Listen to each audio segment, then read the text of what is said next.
کون میرے پاس پہلے دوڑ کے آتا ہے؟ وہ تینوں بچے دوڑ لگاتے، کوئی آپ کے سینے سے لپٹ جاتا، کوئی کندھے پہ آ جاتا، کوئی پشت پہ آ جاتا، اور اللہ کے حبیب صلی اللہ علیہ وسلم سب کو بوسے دیتے۔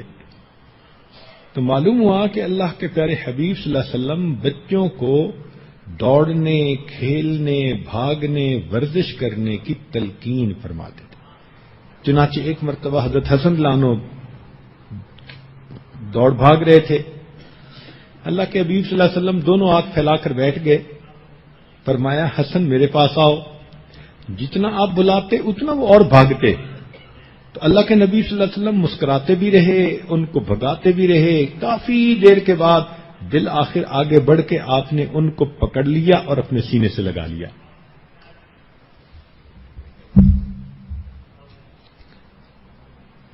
تو معلوم ہوا کہ بچوں کا آپس میں کھیلنا یہ بھی حدیث سے ثابت، بچوں کا بڑوں کے ساتھ مل کر کھیلنا یہ بھی حدیث پاک سے ثابت۔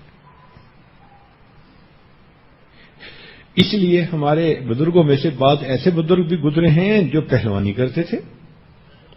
جنید بغدادی رحمۃ اللہ علیہ کے بارے میں آتا ہے کہ یہ شاہی پہلوان تھے، بادشاہ کا چیلنج تھا کہ ان کو کوئی نہیں گرا سکتا۔ اس زمانے میں ایک سید زادہ تھا کہ بہت کمزور سا تھا، گھر میں فاقے تھے۔ اس کے ذہن میں خیال آیا کہ اگر میں جنید سے کشتی کروں اور اسے گرا لوں تو اتنا بھاری انعام مجھے مل جائے گا، میرے گھر کے فاقے ختم ہو جائیں گے۔ چنانچہ اس نے جنید بغدادی کو چیلنج کر دیا۔ دستور یہ تھا کہ شاہی پہلوان کے ساتھ جب کوئی کشتی لڑتا تھا تو بادشاہ خود بھی دیکھتا تھا۔ چنانچہ حاکم وقت بھی آیا اور جنید بغدادی بھی اکھاڑے میں آئے اور ادھر سے یہ سید زادہ بھی آیا۔ جب آپس میں پنجہ آزمائی ہوئی تو کہتے ہیں کہ اس سید زادے نے یہ بات کہی کہ جنید میں اس طرح لاچار ہوں، فاقے سے ہوں، اور مال کمانے کا کوئی ذریعہ مجھے نظر نہیں آیا۔ میرے ذہن میں یہ آیا کہ میں تم سے ریکویسٹ کروں گا کہ تم خود ہی گر جاؤ، گو کہ تمہیں دنیا کی عزت تو اٹھانی پڑے گی لیکن میرے گھر کی عورتوں کا فاقہ ختم ہو جائے گا۔ تو جنید بغدادی رحمۃ اللہ نے جب یہ سنا کہ یہ سید گھرانے سے ہے اور سادات کی عورتیں گھر میں بھوکی رہتی ہیں، تو آپ نے اس کے ساتھ تھوڑی دیر پنجہ آزمائی کی اور خود ہی نیچے لیٹ گئے۔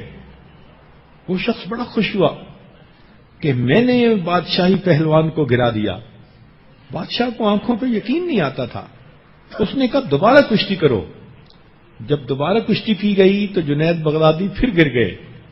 بادشاہ کو بڑا غصہ آیا، اس نے بہت شرم دلائی، تم پر اتنا خرچ کرتے ہیں، تم اتنے ہٹے کٹے ہو، کمزور سے بندے نے تمہیں گرا دیا، شرم نہیں آتی، ڈوب مرنے کا مقام۔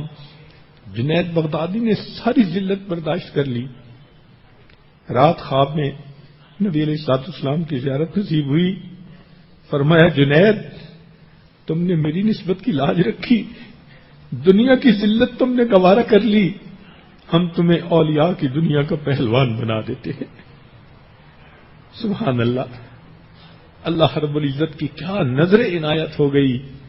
آج ہر بندہ جنید بغدادی کا نام لیتا ہے تو ولایت کی دنیا کے بادشاہ کا تصور ذہن میں آتا ہے۔ ہمارے سلسلہ عالیہ نقشبندیہ کے ایک بزرگ تھے بابا سماسی رحمت اللہ علیہ، یہ بخارا سے کوئی 20 کلومیٹر دور رہتے تھے۔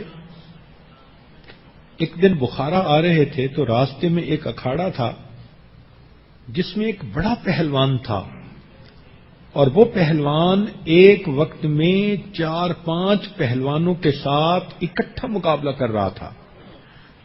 یہ اکیلا ایک طرف اور وہ 4-5 ایک طرف، اور یہ اتنا قوی تھا کہ وہ 4-5 اس کو گرا نہیں پاتے تھے۔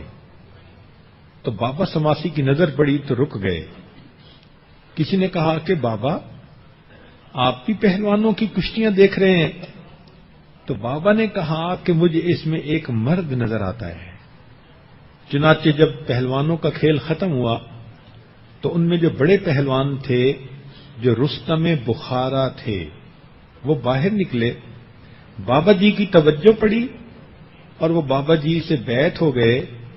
ان کا نام تھا سید امیر کلال رحمت اللہ علیہ۔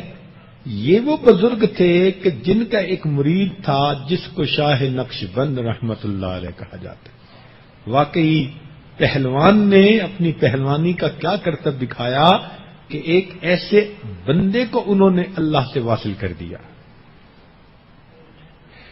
قریب کے زمانے میں ہمارے بزرگ اپنی صحت کا بہت خیال رکھتے تھے اور اس کے لیے باقاعدہ واک کیا کرتے تھے۔ چنانچہ حضرت تھانوی رحمۃ اللہ علیہ، حضرت اقدس تھانوی رحمۃ اللہ علیہ عصر سے مغرب کے درمیان ہاتھ میں تسبیح ہوتی تھی اور آپ کسی جگہ پیدل چلا کرتے تھے۔ ہمارے حضرت مرشد عالم رحمۃ اللہ علیہ کی عادت مبارکہ تھی کہ فجر کی نماز سے پہلے یعنی تہجد کے بعد آپ کالج کے گراؤنڈ میں تشریف لے جاتے اور فٹ بال گراؤنڈ کے کوئی 7 چکر لگاتے پیدل۔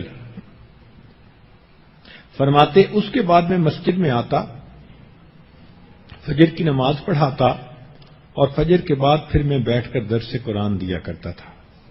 چنانچہ جن دنوں ہم لوگ حضرت کی خدمت میں حاضر ہوتے تو حضرت کئی مرتبہ اشراق کے بعد گراؤنڈ میں لے جاتے، اور جس دن گراؤنڈ میں جاتے ہماری حالت پتلی ہوتی تھی۔ حضرت تو اتنا تیز واک کر رہے ہوتے تھے اور ہم پیچھے بیچارے بھاگ رہے ہوتے تھے۔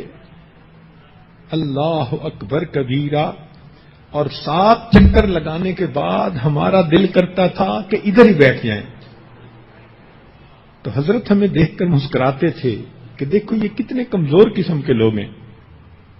تو ہمارے بزرگوں نے اپنی جسمانی صحت کا بھی بہت خیال رکھا۔